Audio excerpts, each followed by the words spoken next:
G20 में ऐसा क्या होने वाला है कि पीएम मोदी समेत पूरा सिस्टम तैयारी में जुटा। भारत के लिए क्यों अहम है ये बैठक, क्या है इसका एजेंडा, क्यों है पूरी दुनिया की नजर। मोदी ने 10 सालों में क्या कमाया, इस सम्मेलन में हो जाएगा ऐलान। नतमस्तक है पूरी दुनिया। अगर आप दिल्ली या आसपास के इलाकों में रहते हैं तो आपके चारों ओर इन दिनों खास तैयारियां हो रही होंगी। सड़कें साफ हो रही हैं, गलियां सजाई जा रही हैं, हर जगह स्वागत के पोस्टर और बैनर लगे हुए हैं जिन पर G20 लिखा हुआ है। अब आपके जहन में यह सवाल आ रहा होगा कि आखिर इस सम्मेलन में ऐसा क्या होने वाला है कि पूरा सिस्टम इसे कामयाब बनाने में लगा हुआ है। दूसरा सवाल ये कि भारत को इस सम्मेलन से क्या मिलने वाला है, इसका एजेंडा क्या है। तीसरा सवाल ये कि आखिर इस सम्मेलन के लिए पूरी दुनिया के बड़े बड़े नेता क्यों एकजुट हो रहे हैं और पुतिन ने इस बड़े सम्मेलन से दूरी क्यों बना ली है। अगर आपके जहन में भी ये सवाल कौंध रहे हैं तो आने वाले 2 मिनट हमारे साथ बने रहिए। आपको इस सम्मेलन के अंदर की पूरी जानकारी देते हैं। इस सम्मेलन में कौन कौन शामिल हो रहा है। इस सम्मेलन में अमेरिका के राष्ट्रपति जो बाइडेन, चीनी राष्ट्रपति शी जिनपिंग, तुर्की के एर्दोगन, कनाडा के जस्टिस ट्रूडो समेत कई देशों के प्रमुख जिनकी गिनती दुनिया के सबसे ताकतवर नेताओं में होती है। हर कोई 3 दिन के लिए भारत में होगा।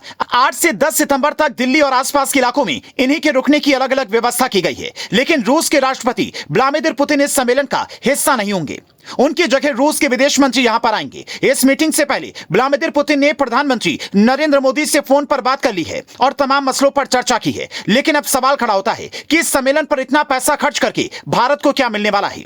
इसे समझने के लिए पहले हमें यह समझना होगा कि G20 सम्मेलन है क्या। दरअसल इस समूह का मकसद देशों का आपस में समन्वय पैदा करना है और तमाम मसलों पर चर्चाएं कर उनके लिए रणनीति बनाना है। इस बार दिल्ली में जो यह सम्मेलन हो रहा है G20 2023 का मूल फोकस 3 एजेंडे हैं जिनमें शेरपा ट्रैक, वित्तीय ट्रैक और सहभागी समूह शामिल हैं। इन्हीं ट्रैक के अंतर्गत कृषि, भ्रष्टाचार, संस्कृति, डिजिटल अर्थव्यवस्था, विकास, शिक्षा, रोजगार, पर्यावरण, स्वास्थ्य और फाइनेंस से जुड़े अलग अलग ग्रुप को लेकर चर्चाएं हुई हैं। G20 देशों के इस सम्मेलन में इकट्ठा होने के पीछे यही एक मकसद है। पिछले 1 साल में भारत में कई जगहों पर इस मसलों पर बैठक हो चुकी है, पर सवाल है कि आखिर इस संगठन को क्यों बनाया गया और इसमें कौन कौन से देश शामिल हैं। तो समझिए, G20 यानी कि 20 देशों का एक समूह। साल 1999 में जब एशिया में वित्तीय संकट आया, उस मुश्किल दौर में इस संगठन को बनाया गया था। शुरुआत में इन देशों के वित्त मंत्री और बैंकों से जुड़े अफसर इसके सदस्य थे, लेकिन बाद में इसका विस्तार कर दिया गया। साल 2008 में इस ग्रुप को